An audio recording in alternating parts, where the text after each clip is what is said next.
आदेश। जय महाकाल। साधकों, तुम बरसों से मंत्र जप रहे हो, तुम आंसुओं से महादेव का अभिषेक कर रहे हो और थक कर हार चुके हो कि मेरी पुकार सुनी क्यों नहीं जा रही। तुम सोचते हो कि महादेव निष्ठुर हो गए हैं, पर सच ये है कि वो तुम्हारी पात्रता को आग में तपा रहे थे। देखो, साधना कोई लॉटरी नहीं है, ये एक युद्ध जैसा है जहां पहले तुम्हें हारना पड़ता है ताकि तुम जीत के लायक बन जाओ। आज मैं उन 4 खौफनाक और अंतिम संकेतों का खुलासा करूंगा जो बताते हैं कि तुम्हारी परीक्षा का अंत हो चुका है और अब वरदान का समय आ गया है। अगर ये 4 निशानियां तुम्हें मिल रही हैं तो समझ लो अब तुम्हारी झोली भरने वाली है। देखो, परीक्षा जब चरम पर होती है ना, तब साधक का मन सबसे ज्यादा डगमगाता है। उस वक्त गुरु का हाथ ही तुम्हें खाई में गिरने से बचाता है। तुम अकेले इस अग्नि परीक्षा को पार नहीं कर सकते। अगर तुम हार मानने वाले हो या तुम्हें लगता है कि तुम्हारी मेहनत बेकार जा रही है, तो अपनी स्थिति इस वीडियो के कमेंट में लिखो। मैं हर दिन 5 साधकों के नाम लेकर उनके जवाब अपने व्हाट्सएप चैनल पर दूंगा, जिन्हें महादेव ने खुद डूबने से बचाने के लिए चुना होगा। सबसे पहला जो संकेत होता है वो होता है तुम्हारे भीतर एक ऐसी शून्यता आ जाएगी, एक ऐसी खामोशी आ जाएगी कि तुम्हें दुनिया के सुख दुख जो होते हैं ना, वो छूना बंद कर देंगे।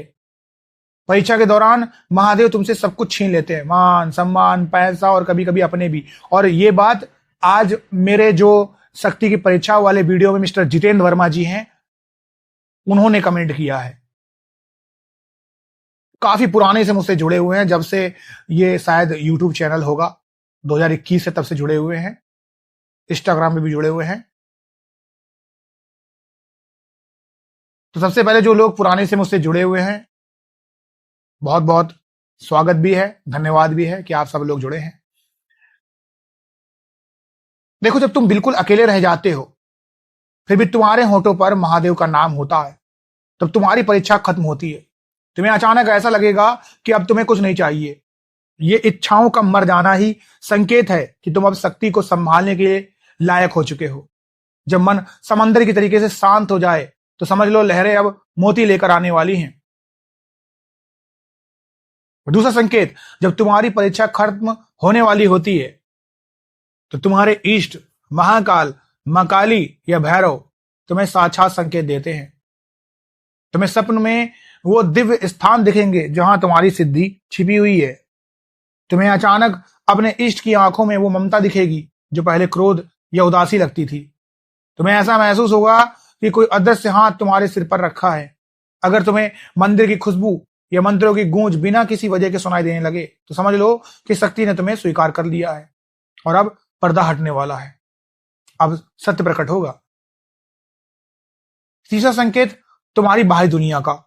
कल तक जो लोग तुम्हारे दुश्मन थे वो अचानक तुम्हारे सामने झुकने लगेंगे। जो काम बरसों से अटके थे वो बिना किसी मेहनत के अपने आप बनने लगेंगे।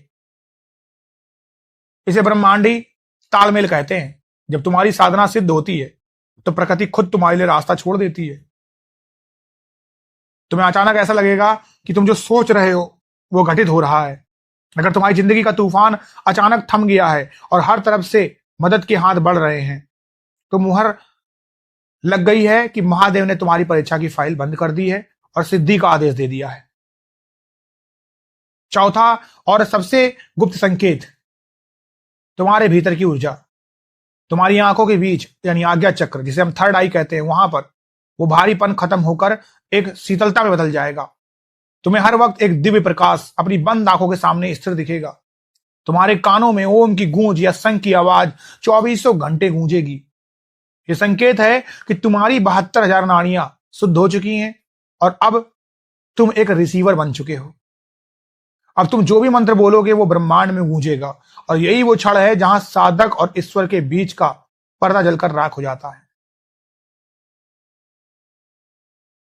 देखो, थोड़ा सा और डीप तरीके से इसको समझते हैं। ऐसे ऐसे समझते हैं कि जैसे कुम्हार मटका बनाता है, वो मटके को बाहर से थपकी देता है, जिसे हम चोट मारना कहते हैं, पर अंदर से हाथ लगाकर उसे सहारा भी देता है। यानी एक तरीके से एक हाथ से मार भी रहा है और एक सहारा भी दे रहा है, यानी दोनों काम चल रहे हैं। ऐसे ही महादेव भी वही कुम्हार हैं। जो तुम्हारी मुश्किलें तुम्हारी जिंदगी में आई है ना, वो महादेव की बाहरी चोट थी ताकि तुम मजबूत बन सको। लोग कहते हैं गुरुजी परीक्षा खत्म कब होगी? इसका जवाब है जब तुम पक जाओगे। जब तुम पक जाओगे तभी तो आग से बाहर निकलोगे। बर्तन पक के ही तो बाहर निकलता है ना। अगर कच्चे मटके में तुम पानी भर दो, गल जाएगा। वैसे ही अगर बिना परीक्षा के तुम्हें शक्ति मिल गई तो तुम पागल हो जाओगे या अहंकारी बन जाओगे। परीक्षा तुम्हें शक्तिशाली नहीं बनाती है, विनम्र बनाने के लिए होती है। जैसे भूखे को खाने की कदर होती है ना, वैसे ही परीक्षा से गुजरे हर साधक को सिद्धि की भी कदर होती है। ऐसे ऐसे कमेंट आते हैं, मेरे अंदर शक्ति ट्रांसफर कर दो। अरे तुम कौन हो? कहां से हो? क्या हो? क्या तुमने सिद्धियां की हैं? क्या तुमने मंत्र जाप किया है?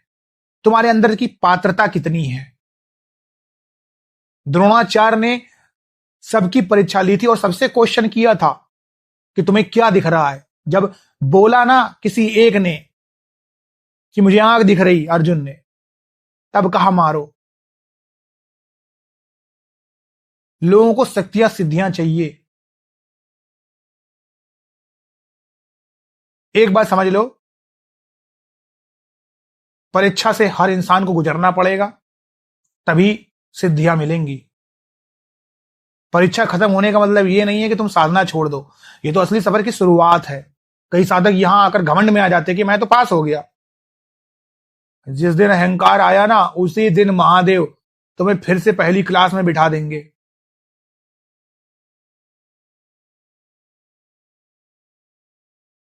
सिद्धि को गुप्त रखना ही उसे बचाने का एकमात्र तरीका है।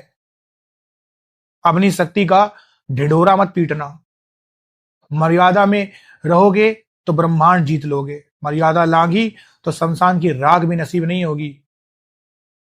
देखो, परीक्षा खत्म हुई है, जिम्मेदारी बड़ी है। अब ईमानदारी से बताओ, क्या तुम भी उस अखंड शांति को महसूस कर रहे हो? क्या तुम्हारे भी अटके काम अब अपने आप बनने लगे हैं? अपनी सच्चाई कमेंट में लिखो, क्योंकि गुरु से छुपाना अपनी जीत को हार में बदलने जैसा है। अपने अनुभव को साझा करो। महादेव ने चाहा तो कल व्हाट्सएप पर तुम्हारा नाम लेकर बताऊंगा कि अब तुम्हें कौन सा महाकदम उठाना है। इस वीडियो का पिन कमेंट देखो और आज ही इस अघोर साम्राज्य के विजेता बनो। आदेश। जय महाकाल।